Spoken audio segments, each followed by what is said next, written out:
merenungkan lagi firman Tuhan yang ketiga. Sudah 2 kali pelayanan firman. Saya percaya menjadi berkat bagi Bapak Ibu karena firman itu Roh Kudus yang akan bekerja, bukan saya. Kita ini cuma alat di dalam tangan Tuhan. Nah, saya ingin mari kita akan merenungkan firman Tuhan ini. Sekali lagi berita kita, saudara-saudara, itu tema kita hari ini adalah juga berbicara tentang Natal, tema dari pusat, saudara-saudara. Dan saya senang dengan apa yang disampaikan oleh Bapak Gembala bahwa jangan Natal itu jadi event, tapi jadikanlah itu momentum, di mana melalui momentum ini Tuhan berbicara, memberi pesan, kita meresponinya, supaya kita sama bisa berkata seperti Maria, jiwaku memuliakan Tuhan dan hatiku bergembira karena Allah Juru Selamatku. Haleluya. Amin. Amin. Mari kita akan membaca Injil Lukas pasal yang pertama ayat 46 sampai ayat yang ke-50. Saya mau 55.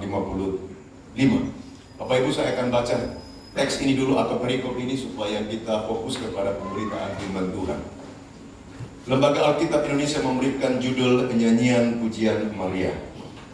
Lalu kata Maria, jiwaku memuliakan Tuhan dan hatiku bergembira karena Allah Juru Selamatku, sebab Ia telah memperhatikan kerendahan hambanya.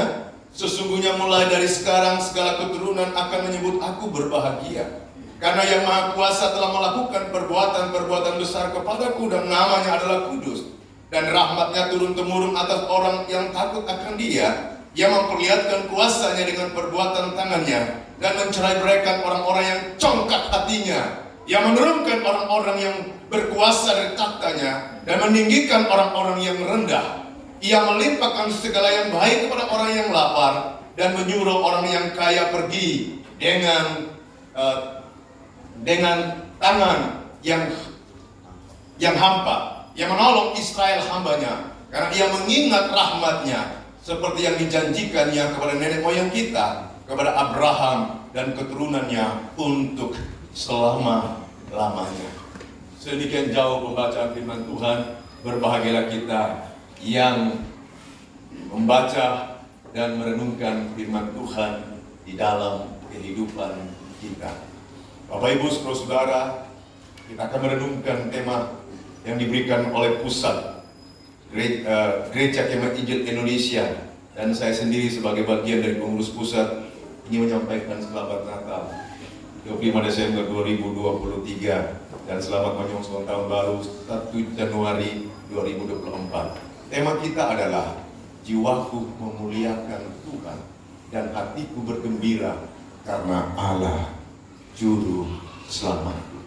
Saudara, kalau kita membaca perikop ini, kita juga harus membaca ayat 39 sampai ayat yang ke-45, karena konteksnya ada di situ. Ketika kita menguraikan firman, kita tidak boleh menjelaskan tanpa memperhatikan konteks dari apa yang ditulis, supaya kita tidak keluar dari apa yang Tuhan ingin firmankan bagi kita. Kita mau belajar pesan Tuhan dalam Natal ini lewat tema ini. Saudaraku, perikop ini adalah nyanyian pujian Maria yang dikenal dengan Magnificat, yaitu pujian yang memuliakan Allah. Tentu saudara, nyanyian Maria ini dalam bahasa Latin itu disebut dengan Magnificat, artinya memuliakan.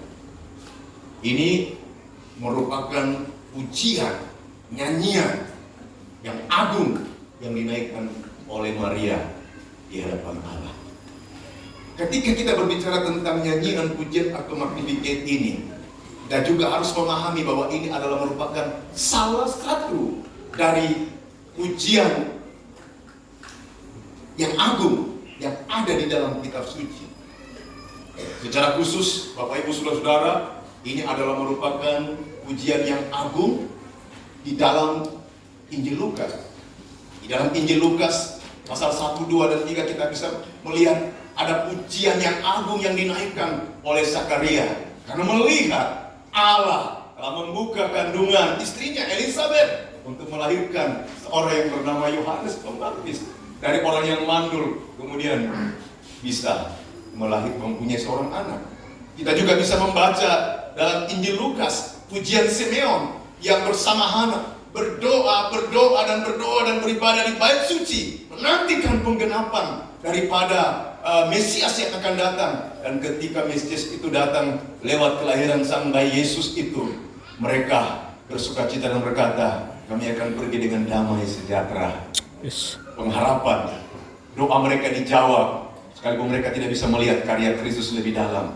Inilah orang-orang yang saleh, yang menantikan pengharapan yang indah di dalam Tuhan. Bahkan kita membaca di dalam Injil Lukas pasal 2 ayat 14, di mana malaikat berkata, kemuliaan bagi Allah di tempat yang maha tinggi dan damai sejahtera di bumi di antara manusia yang berkenan kepadanya.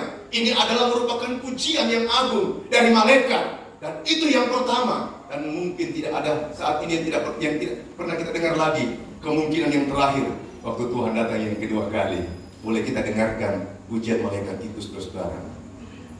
Ini pujian agung. Dan kemudian ada pujian agung Maria, Ibu Yesus.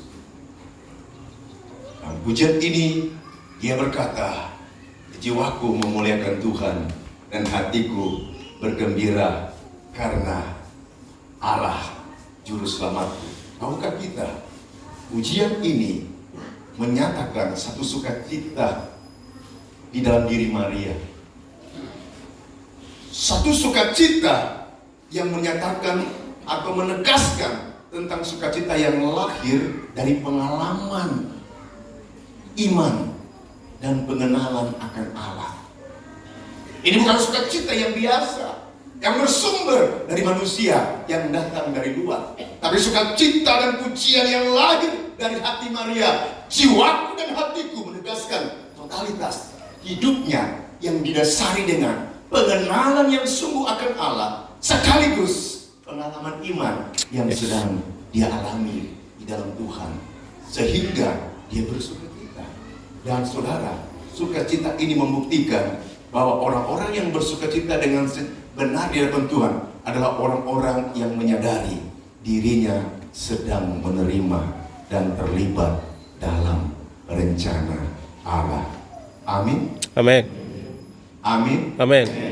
Di luar dari rencana Allah, sekalipun engkau kaya dan hebat, nggak ada apa-apanya. Dia hanya bertahan sesaat dan bersifat temporer. Tapi sukacita, pujian, kemuliaan, memuliakan Allah yang lahir dari pengenalan yang sungguh, itu saudara dahsyat. Itu amazing. Itu merupakan sukacita sejati yang hanya diberikan oleh Allah bagi setiap mereka yang percaya. Dan secara khusus kalau kita melihat dari seluruh bahagian pujian ini, ketika Maria memuji dari ayat 46, 47, 48 sampai 53, sebenarnya melalui pujian ini Maria sedang mengajak kita untuk melihat bahwa Allah sedang berkarya. Melalui pujian ini kita sedang diajak untuk melihat karya Allah dalam kehidupan Maria dan umat Tuhan, yaitu bangsa Israel yang pada masa itu sedang dilawat oleh Tuhan. Nah, saudara-saudaraku yang kekasih, mari kita akan melihat alasan mengapa Maria memuliakan Tuhan dan bergembira di dalam pergumulan imannya. Kita akan melihat alasan mengapa Maria berkata, jiwaku memuliakan Allah dan hatiku bergembira karena Allah Juru Selamatku. Apa yang membuat Maria begitu memuliakan Tuhan, begitu bergembira dan berkata Allah Juru Selamatku? Nah, kalau saudara kita melihat kebenaran-kebenaran ini, kita akan menemukan beberapa alasan yang khusus. Alasan yang pertama adalah di dalam ayat yang ke-49. Karena yang Maha Kuasa telah melakukan perbuatan besar kepadaku, dan namanya adalah Kudus. Maria memuliakan dan bergembira karena Tuhan. Ia bersuka cita di hadapan Tuhan lewat pujian ini. Dan melihat karya Allah yang begitu dalam. Dan waktu dia memuji dan memuliakan Tuhan, karena dia melihat bahwa perbuatan besar Allah sedang terjadi bagi dirinya dan bagi umat Israel. Amin. Amin. Dan kita tahu saudara, kalau Injil Matius itu berbicara tentang kelahiran Yesus dari sudut pandang Yusuf, maka Lukas menceritakan banyak kelahiran Yesus dari sudut pandang Maria yang mengandung dan melahirkan bayi sang juru selamat ini. Nah, Bapak Ibu saudara yang kekasih, melalui pujian ini Maria sadar bahwa dia sedang dilawat Tuhan. Umat Israel hampir 400 tahun sebelumnya itu mereka tidak bisa melihat apapun, dan mereka sedang dilawat. Penggenapan janji Tuhan di dalam perjanjian lama sedang digenapi di depan mata mereka. Itulah perbuatan Allah yang besar ini, saudara. Jika saudara membaca, dikatakan perbuatan besar Allah itu bukan cuma perbuatan Allah yang besar, tapi perbuatan Allah yang kudus. Bahkan dikatakan rahmatnya turun-temurun. Itu menegaskan bahwa bukan saja perbuatan besar itu kudus, tapi juga menegaskan bahwa itu adalah merupakan anugerah Tuhan yang luar biasa. Ini menegaskan kepada kita bagaimana Maria ingin mengatakan, aku mengenal siapa Allah. Kalau aku mengenal Allah, aku juga bisa mengenal sifat-sifat Allah. Perbuatan-perbuatan Allah beda dengan perbuatan manusia. Karena perbuatan Allah itu adalah karena kudus, karena sifat-sifatnya yang agung dan mulia. Dan segala sesuatu yang dilakukan bukan atas kemauan manusia, tapi yang melakukannya karena rahmatnya yang besar. Haleluya. Amin. Amin. Bapak Ibu saudara-saudaraku yang kekasih, pertanyaannya adalah, perbuatan besar apa yang dialami oleh Maria? Maka kita menemukan di ayat ini, mari kita baca bersama-sama di dalam ayat yang ke-48. Sebab ia telah memperhatikan kerendahan hambanya itu adalah dia. Sesungguhnya mulai dari sekarang segala keturunan akan menyebut aku berbahagia. Perbuatan besar apa yang dialami oleh Maria? Maria berkata, karena Allah telah memperhatikan kerendahan hambanya. Saudaraku, kalau kita membaca ayat 39 sampai ayat yang ke-45, itu kita sedikit mundur ke belakang di ayat sebelumnya. Setelah malaikat datang dan berkata kepada Maria, engkau akan melahirkan seorang anak. Lalu Maria berkata, ketika malaikat berkata, bagaimana mungkin? Lalu kemudian malaikat berkata, tidak ada yang mustahil bagi Allah. Lalu Maria katakan, jadilah seperti apa yang kau katakan, aku hamba-Mu. Tapi pada saat yang sama, malaikat juga mendatangi Elisabeth, istri dari Imam Zakaria yang mandul. Kemudian mengandung seorang yang menjadi awal dari sebelum kelahiran Yesus, yaitu Yohanes Pembaptis. Cerita ini, narasi ini mengungkapkan kepada kita bagaimana kemudian Maria yang hamil ini mengunjungi Elisabeth karena mereka itu berkeluarga.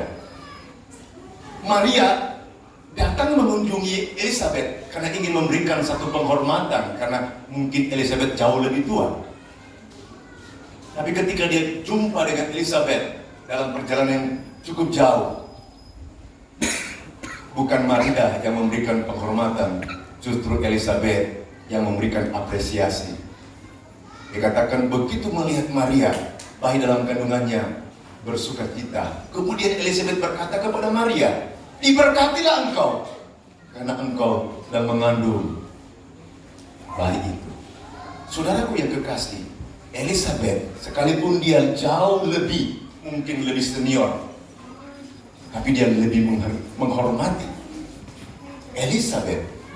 Maria. Mengapa? Karena Yesus itu, karena bayi yang dikandung Sehingga Maria menerima peneguhan, Maria menerima pengakuan, Maria menerima satu pujian. Tetapi kemudian Maria menjawab apa? Jiwaku memuliakan Allah dan hatiku bergembira. Dengan kata lain, semua yang sedang terjadi pada dirinya, semua yang terjadi pada Elizabeth, Maria sadar itu semata-mata karena perbuatan Allah yang besar bagi mereka, secara khusus bagi dirinya. Siapa Maria? Maria bukan orang yang terpandang. Dua wanita ini bukan orang yang terhormat di kalangan masyarakat. Mereka seorang yang sangat sederhana, tapi mereka rendah hati di hadapan Tuhan. Dan Allah memakai Maria, memakai Elizabeth. Mungkin Maria tidak pernah membayangkan dari penggenapan janji Allah yang begitu lama dari perjanjian lama ke perjanjian baru, dia satu-satunya wanita yang mendapatkan peluang dan kesempatan untuk menjadi bagian dari penggenapan rencana Allah bagi kelahiran Yesus sang juru selamat. Dan saudara-saudaraku yang kekasih, ini menegaskan bahwa Maria sadar sepenuhnya dalam dua hal. Satu, dia tahu siapa itu Allah. Tuhan, dari ketinggianmu, Engkau yang kudus dan penuh rahmat. Saya yang tak layak, saya yang tidak layak, saya yang rendah, tapi Engkau mengangkat saya naik dan menjadi Ibu Yesus. Semua karena anugerah Tuhan. Amin. Amin. Kedua, kesadaran itu membuat Maria tahu siapa dirinya. Tidak seperti banyak orang Kristen, tidak semuanya sudah ditolong, sudah diberkati, sudah didoakan, sudah lihat mujizat Tuhan. Begitu dia sukses, begitu dia hebat. Bukan Kristus yang ditinggikan, selalu keluar dari mulutnya, kalau bukan saya, kalau bukan saya, kalau bukan saya. Atau saudara bilang, kalau bukan saya, saudara menerima upah, dan saudara punya upah habis. Bapak Ibu saudara, apa yang kita belajar dari bagaimana Allah mengangkat Maria dari kerendahannya? Kita belajar satu prinsip yang penting, bahwa perbuatan Allah yang besar ialah kepada Maria, bahwa Allah berkenan melayakkan Maria untuk menjadi Allah di tangan Tuhan. Itu prinsip yang utama, Bapak Ibu saudara. Maria sadar siapa dia. Dia yang tidak layak, tetapi karena di dalam kerendahannya, oleh kasih dan rahmat Allah, Tuhan memakai dia dan menjadi Allah di tangan Tuhan.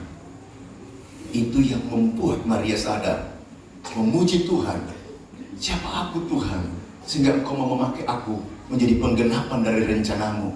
Siapa aku Tuhan, aku yang rendah ini, Engkau perhatikan aku dan memberikan kesempatan menjadi alat di dalam tangan Tuhan bagi karya keselamatan. Dan itu yang membuat Maria melihat kepada Allah yang penuh kasih dan rahmat dan kudus itu, bahwa Tuhan berkenan memakai dia dalam hidup ini. Ini mengajarkan kepada kita bahwa, saudaraku, prinsip yang penting, Natal itu berbicara tentang apa sih? Natal itu berbicara tentang Allah yang maha tinggi, atau dalam istilah teologi, Allah yang transenden itu, yang jauh dan tak dapat tersentuh itu. Dia Allah yang merendahkan diri. Alkitab berkata, ia datang merendahkan diri serendah-rendahnya. Filipi berkata, dia merendahkan dengan mengambil rupa sebagai seorang manusia, lalu kemudian menjadi seorang hamba, lalu kemudian dia mati di kayu salib, dan kemudian dia mati. Itulah tempat yang paling rendah. Dalam kelahirannya pun dia hanya ada di palungan. Saudara tahu, inilah Allah yang maha tinggi, yang maha kudus, yang merendahkan dirinya serendah-rendahnya. Untuk apa Bapak Ibu? Supaya kita yang berdosa dan yang sombong-sombong ini, yang congkak-congkak ini, dapat belajar rendah hati seperti Kristus, Allah yang merendahkan dirinya untuk menyelamatkan manusia. Saya dan saudara, jikalau Tuhan tidak datang dan merendahkan dirinya, saudara tidak akan pernah dapat berjumpa dengan dia. Yes. Karena Alkitab mengajarkan, bukan kita yang mencari Tuhan, Tuhan yang mencari kita. Amin. Bukankah ini pemberian yang indah dan berharga? Dan Maria sadar itu. Kita ini orang sombong, Bapak Ibu. Sadar nggak kita ini sombong? Silakan duduk dan renungkan, biarkan Roh Kudus bicara. Baru cantik sedikit sombong banget. Baru kaya sedikit sudah sombong banget. Sudah berhasil sedikit sudah sombong banget. Kita lupa Tuhan semua yang melakukannya. Seringkali Tuhan disisihkan. Mungkin Tuhan tidak dibuang, mungkin Tuhan tidak ditinggalkan, tapi Tuhan disisihkan dan kita beri di depan. Saya mengalami teguran Tuhan untuk itu dalam hidup saya. Saudara, perbuatan besar Allah adalah menjadikan Maria dari tidak mungkin menjadi mungkin, hamil, mengandung tanpa bersuami, karena karya Allah lalu menjadi alat di tangan Tuhan, karena Maria dilayakkan oleh Tuhan. Itulah perbuatan Allah. Lalu yang kedua, apa perbuatan Allah yang besar itu? Kita membaca dalam ayat yang ke-51. Ia memperlihatkan kuasanya dengan perbuatan tangannya dan mencerai-beraikan orang-orang yang congkak hatinya. Ia menurunkan orang-orang yang berkuasa dari tahtanya dan meninggikan orang-orang yang rendah. Saudara, perhatikan. Ia bukan cuma mengangkat kerendahan Maria, tapi ia memperlihatkan kuasanya. Kuasanya seperti apa? Alkitab berkata, kuasanya memakai orang yang rendah, ditinggikan oleh Tuhan, tapi Tuhan merendahkan orang yang sombong dan congkak. Perhatikan baik-baik, Tuhan tidak pernah pakai orang yang sombong. Sekalipun engkau kaya, sekalipun engkau berpengaruh, Tuhan tidak akan pakai. Tapi Tuhan pakai, saudara, jika engkau rendah hati dan takut akan Tuhan. Amin. Amin. Kita tidak pernah kekurangan orang pintar, kita tidak pernah kekurangan orang hebat, tapi kita kekurangan orang yang rendah hati dan takut Tuhan. Semua yang setuju ini, firman katakan amin. Amin. Siapapun saudara, kalau saya lihat latar belakang saya, tidak layak saya berdiri di sini. Bukankah Paulus berkata, kita bukan siapa-siapa, tapi Tuhan mengangkat kita. Dia memproses saudara dan menjadikan indah di mata Tuhan. Itu sebabnya tiap kali kita menikmati dekat etos atau kebaikan Tuhan dalam hidup ini, kita selalu berkata, Tuhan, terima kasih. Tuhan, terima kasih. Karena kalau merenungkan itu, air mata kita boleh jatuh, saudara. Kita menemukan diri kita bahwa kita bukan siapa-siapa, hanya oleh karena Tuhan. Amin. Bapak Ibu saudara, Yesus tetap ada di depan. Kalaupun kita menjadi tangan, kata seorang misionaris, kita tetap hanya menjadi kos tangan. Kalau di pesawat, kita tidak akan pernah menjadi pilot, kita akan tetap menjadi co-pilot. Kehidupan kita tanpa Yesus di depan kita, di pusat kehidupan kita, kita tidak ada apa-apanya. Itu sebabnya, saudara, waktu aku mengenal Yesus, Allah yang telah menjadi manusia itu, Dia tidak ada taranya, tidak ada bandingnya. Kenal Dia, dan saudara serahkan hidup kepada Dia, karena Dia adalah pusat daripada makam itu. Amin. Saudara, bukankah ini perbuatan Allah yang besar? Dan ini terjadi di dalam diri Maria. Ini terjadi kepada semua orang yang meresponi Allah dan meresponi anugerah Tuhan dengan kerendahan hati dan dengan takut akan Tuhan, karena sadar segala sesuatu bila Tuhan memakai kita menjadi alat, itulah tujuan destinasi dari kehidupan kita yang bermakna. Maka Bapak Ibu, coba tanya diri kita kiri kanan. Lahir kita besar, besar kita sekolah, sekolah kita kerja, kerja kita menikah, lalu cari kekayaan, sesudah itu selesai, lalu mati. Kalau semua itu hanya menjadi pusat dari kehidupan saudara, bukankah kita tidak lebih sama dengan orang yang tidak kenal Tuhan? Tapi kehidupan kita akan menjadi dalam dan bermakna di mata Tuhan ketika Tuhan memakai proses hidup kita, lalu memakai saudara menjadi Allah di tangan Tuhan. Maka jangan pernah menolak kalau Tuhan mau pakai hidup saudara. Amin. Amin. Puji Tuhan. Tapi ingat, Tuhan pakai orang yang rendah hati. Tuhan pakai orang yang takut akan Tuhan. Bagi Allah, perkara-perkara besar pasti terjadi untuk mereka yang mau bersedia dipakai oleh Tuhan. Bapak Ibu saudaraku yang saya kasih di dalam Tuhan, itulah perbuatan Allah yang besar. Dan karena itu Bapak Ibu, saya mau kita melihat, saya mencoba menulis beberapa penerapan yang sederhana, bahwa bagi Allah tidak ada yang mustahil. Mengapa tidak ada yang mustahil? Karena Dia dapat melakukan segala perbuatan-perbuatan yang besar, karena Dia Allah. Ketua Umum kita Bapak Daniel Ronda berkata, kalau Tuhan itu menjadi manusia, tidak ada masalah karena Dia Allah. Tapi kalau manusia jadi Tuhan, Tuhan kecil, itu yang tidak boleh. Maka jangan pernah jadi Tuhan kecil dalam gereja ini, dalam keluarga saudara, keluarga dan gereja, pekerjaan kita pun Tuhan punya. Amin. Amin. Makanya makin dia rendah hati, makin dia menyerahkan Tuhan. Jadi semakin diberkati, itu berarti tanggung jawab lebih besar untuk menjadi alat di tangan Tuhan. Kalau jemaat saya bilang, Pak, doakan saya berdoa. Doanya apa? Kalau doanya hanya untuk kaya, saya agak sedikit doanya singkat-singkat. Tapi kalau dia mau kaya untuk membesarkan kerajaan Allah, kalau dia mau kaya supaya Tuhan dipermuliakan, maka saya berdoa. Tapi saudara, kekristenan tidak mengajarkan ikut Tuhan supaya kaya. Ya, bukan itu yang utama. Itu cuma bonus. Amen. Maka dengarkan seorang teolog yang berkata, Leon Morris berkata, panggilan kita adalah memuliakan Tuhan dengan semua yang kau miliki. Berkat Tuhan adalah kasih karunia dan kemurahan Tuhan. Maka saya tidak pernah takut hari ini ke depan dan apapun. Bahkan tadi pagi saya cerita tentang keluarga saya merasa kehilangan banyak hal.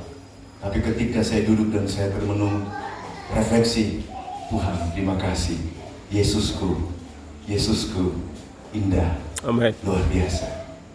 Maka saya sungguh saudara, kalau orang meninggalkan Yesus hanya demi jabatan, aduh, betapa bodohnya orang itu. Dia tinggalkan Yesus hanya karena ingin menikah, aduh, lebih parah lagi. Dia tinggalkan Yesus hanya karena sesuatu untuk hari ini yang terbatas dan meninggalkan sesuatu yang kekal. Saudara ingat, kadang Tuhan izinkan mengambil banyak hal dari diri kita, tapi Dia menggantikan dengan perkara yang kekal untuk hormat, kemuliaan bagi nama Tuhan. Nah, mari kita melihat alasan yang kedua. Mengapa Maria memuliakan Allah dan berkata, aku memuliakan Tuhan dan hatiku bergembira kepada Allahku, Juru Selamatku. Alasan yang kedua ialah karena Allah menggenapi janjinya. Itu dalam ayat 54 sampai 53 sampai ayat yang ke-55. Saya baca sekali lagi. Ia melimpahkan segala yang baik kepada orang yang lapar dan menyuruh orang yang kaya pergi dengan tangan hampa. Ia menolong Israel hambanya karena ia mengingat rahmatnya, seperti yang dijanjikannya kepada nenek moyang kita, kepada Abraham dan keturunannya untuk selamanya. Tahukah Bapak Ibu, mengapa Maria memuliakan dan bergembira? Karena Allah, Sang Juru Selamat itu bukan saja karena perbuatan Allah yang besar, tapi Maria melihat karena Allah itu menggenapi janjinya bagi umatnya yang telah dipilihnya. Amen. Ini menegaskan bahwa Allah yang berjanji, Allah yang pasti menepati janji. Amin. Amen. Dan Allah tidak pernah tidak menggenapi. Maka saudara, kalau membaca di dalam seluruh perjanjian baru, kita melihat ayat-ayat ditulis dan mengutip perjanjian lama hanya untuk menegaskan bahwa Allah yang berjanji, Allah yang menepati. Itu penting untuk kita pahami. Kita percaya waktu kemudian dalam sejarah bangsa Israel, Allah memilih Allah ingin membentuk satu bangsa dengan memulai dengan Abraham, lalu menjadikan Abraham sebagai bapak orang beriman. Lalu Tuhan berkata, barang siapa yang mengutuk kamu, mereka akan dikutuk. Barang siapa yang memberkati engkau, kamu akan diberkati. Dan kita tahu bangsa pilihan Tuhan ini kemudian diberkati dengan luar biasa. Lihatlah dunia ini, orang-orang pilihan ini diberikan sesuatu yang khusus. Dunia diberkati. Tetapi saudara, semua berkat itu seringkali membuat orang Israel lupa Karena ada satu berkat yang indah, di mana Tuhan berkata kepada Abraham, melalui engkau akan menjadi berkat bagi segala bangsa. Tahukah kita, janji itu berbicara tentang seorang pribadi yang bernama Sang Mesias. Dia yang akan dijanjikan, yang akan datang, tapi dia harus lahir dan menderita. Dialah Kristus yang tadi pagi saya khotbahkan. Dan Bapak Ibu saudara kekasih, Kristus Mesias dalam perjanjian lama, Kristus dalam perjanjian baru dengan istilah bahasa Yunani itu menegaskan, inilah orang yang dijanjikan, inilah pusat dari karya keselamatan Allah. Melalui Sang Mesias ini yang dilahirkan di dalam bayi Kristus itu, kita akan melihat dengan jelas bagaimana rencana Allah yang dari abad ke abad coba digagalkan dengan kuasa setan, digagalkan dengan berbagai imperium yang pernah hadir dalam dunia ini, tapi tidak akan pernah bisa menggagalkan rencana Allah. Amen. Saya mau beritahu Bapak Ibu Saudara, manusia berupaya apapun untuk menggagalkan rencana Allah, tidak akan pernah, karena Allah di atas segala-galanya. Amin. Maka penghinaan yang kita terima itu bagian dari ujian iman, tapi tidak akan pernah mengurangi Yes. pribadi Dia yang berkuasa. Saya bilang sama istri, kalau kita berdoa dalam keluarga, dalam gereja, Tuhan belum jawab doa kita, tidak berarti Tuhan tidak mengasihi kita. Tidak berarti bahwa Tuhan tidak punya kuasa. Tapi ada waktu di mana Tuhan izinkan kita harus bergumul supaya kita makin dekat dengan Dia, supaya kita makin bergantung kepada Tuhan, supaya kita makin bersandar kepada Dia, dan kita mengalami kuasa Tuhan. Dan waktu kita mengalami, pasti kita akan berkata, Tuhan, terima kasih. Aku mau hidup bagimu. Kalau sudah memberikan semua yang ada padamu, mempersembahkan, termasuk mempersembahkan anaknya untuk jadi hamba Tuhan di sekolah teologi. Termasuk saudara berani mempersembahkan uang saudara untuk jiwa-jiwa yang terhilang. Termasuk saudara berani mempersembahkan perpuluhan saudara, bukan sekedar sebagai prinsip keagamaan, tapi karena mengasihi Tuhan. Yes. Saudaraku yang kekasih, janji Tuhan itu dahsyat. Jikalau Allah menggenapi janjinya dengan kehadiran Yesus, bukankah perkara yang lain Allah juga setia atas kita? Amin. Amin. Dan itu menjadi pengharapan Bapak Ibu dan saya dalam hidup ini. Ada banyak hal di mana kita berhadapan dengan masalah dan tantangan. Pergumulan dalam pekerjaan, pergumulan dalam keluarga, pergumulan bagi studi, pergumulan di dalam semua hal yang kadang-kadang sulit untuk kita pahami. Seringkali kita merasa tidak mampu. Kenapa? Karena kita mengandalkan kekuatan kita. Saat ketika kita tidak bisa melihat segala sesuatu, itu saat dimana saudara harus lihat hidupmu hanya karena janji Tuhan. Maka Bapak Ibu saudara, orang yang bersandar pada kuasa Tuhan dan memegang janji Allah, saya sangat yakin perkara-perkara besar selalu akan terjadi di dalam kehidupannya. Amin. Waktu kita merenungkan perbuatan Allah yang besar dan mengingat janji Tuhan, iman kita dibangunkan, iman kita dibangkitkan, dan itu merupakan anugerah Allah dalam kehidupan saya dan saudara. Maka Bapak Ibu saudara, bagi orang yang hidup karena janji Tuhan, perhatikan konsep ini. Satu, hidup ini milik Tuhan, bukan milik kita. Amin. Dua, karena hidup ini adalah milik Tuhan, bukan milik kita lagi, Anda tidak semaunya untuk menggunakan hidup dengan kehendakmu, maka Tuhan kata, carilah pimpinan dan kehendaknya. Maka yang kedua adalah, gunakanlah kesempatan hidup yang Tuhan beri hari ini dengan sebaik mungkin. Studi sungguh-sungguh, melayani sungguh-sungguh, ya, kerja sungguh-sungguh. Kalau Tuhan mau angkat kita, Dia pasti buka jalan, walaupun sulit, karena Tuhan melihat motivasi dan hati kita di hadapan Tuhan. Dan Bapak Ibu saudara, yang ketiga, ketika kita hidup dalam dunia ini dan kita tidak melihat apa yang terjadi, kesusahan, kesulitan, penderitaan, sakit, penyakit, dan persoalan kecuali dosa, saudara alami, jangan mengeluh, jangan mundur, jangan bimbang. Arahkan hatimu kepada janji Tuhan, karena pada waktu engkau melihat kepada janji Allah, maka iman saudara dibangkitkan untuk Tuhan. Saudara melihat melalui iman pengharapanmu, janji Tuhan pasti digenapi. Amin. Nona-nona yang selalu bergumul, saya punya jodoh siapa nih? Lalu karena lihat tidak ada yang lirik-lirik, lalu kita katakan, sudahlah, cari sembarangan saja. Oh jangan, berdoalah, bergumul. Kalau mau cari yang gampang itu gampang. Gampang kalau mau cari yang gampang.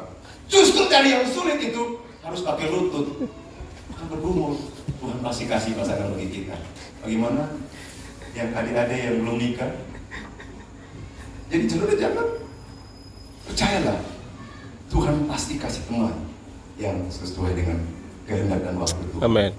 Waktu dan cara Tuhan adalah hak prerogatif daripada Allah. Tugas kita adalah andalkan Tuhan dalam hidup ini. Saudaraku yang saya kasih dalam Kristus, perhatikan ayat ini. Saya mengutip 2 Korintus 1 ayat 20 berkata, sebab Kristus adalah ya bagi semua janji Allah. Itulah sebabnya oleh Dia kita mengatakan amin. Untuk apa? Memuliakan Allah. Mengapa kita menikmati janji? Siapa saudara saya? Karena di dalam Kristus janji Allah sampai kepada Bapak Ibu dan saya. Berbahagialah orang Kristen, berbahagialah orang percaya, berbahagialah hamba-hamba Allah, berbahagialah pemuda-pemudi, berbahagialah orang-orang usia tua, meskipun usia sudah semakin tua, tapi Bapak Ibu hidup dari janji Tuhan. Maka kita terpelihara oleh providensia ilahi. Saudara-saudara, akhirnya saya mau tutup firman Tuhan ini dengan satu refleksi. Mari kita akan melihat yang pertama. Apakah kita telah menjadikan Yesus sebagai Tuhan dan Juru Selamat pribadi kita? Karena awal dari kehidupan kita sebagai orang percaya adalah menerima Yesus dan menjadikan Dia sebagai Tuhan dan Juru Selamat. Di mana ada Kristus, kita akan melihat perbuatan Allah dan janji Allah sedang dinyatakan. Amin. Yang kedua, sudahkah kita memberi diri untuk dipakai Tuhan, hidup sesuai dengan rencananya, menjadi alat berkat dalam tangannya? Jangan sampai hanya untuk diberkati. Jangan cuma puas ada di gereja ini. Jangan hanya puas aktivitas semata-mata, tapi berdoa supaya Tuhan pakai kita menjadi alat di tangannya. Allah memberikan kita visi, Allah memberikan kita visi supaya kita melihat, melayani Tuhan dengan hati dan visi yang Tuhan beri. Karena uang tak pernah melahirkan visi, tapi visi akan disertai dengan berkat untuk melakukan apa yang Tuhan kehendaki. Maka Bapak Ibu Saudara, di gereja ini berikan hatimu untuk menjadi Allah di tangan Tuhan. Tapi ingat, jangan sombong, jangan sok menguasai, apalagi menguasai hamba Tuhan. 29 tahun saya alami dan jemaat saya ajar. Hari ini seluruh pelayanan saya serahkan ke mereka. Tapi tidak satupun di antara mereka yang akan mencoba untuk merendahkan, karena prinsip melayani adalah penghambaan diri. Saya punya satu jemaat menjadi seorang pimpinan, lalu dia bilang ini, Pak Pendeta, aku di sana pemimpin, tapi aku di sini, aku tetap hamba. Apa yang Pak sampaikan, doakan, kami dengar, kita siap lakukan. Tidak mudah dapat orang yang seperti ini, Bapak Ibu. Di zaman seperti ini, baru hebat sedikit, merasa menguasai orang lain. Saya bilang, you tidak akan lama bertahan. Karena yang membuat engkau bertahan lama di atas, bukan kehebatanmu, tapi karaktermu dan kasihmu akan Tuhan. Amin. Yang terakhir, apakah di tengah pergumulan hidup ini kita semakin mengandalkan Tuhan dan berharap akan janjinya? Carilah Tuhan, maka saudara akan ditemukan Tuhan. Nikmati janjinya dan saudara akan bersukacita. Bapak, Ibu, dan saya akan selalu mengisi hati ke depan dengan berkata, aku memuliakan Allah, hatiku bergembira karena Allah Juru Selamatku. Kita berdoa.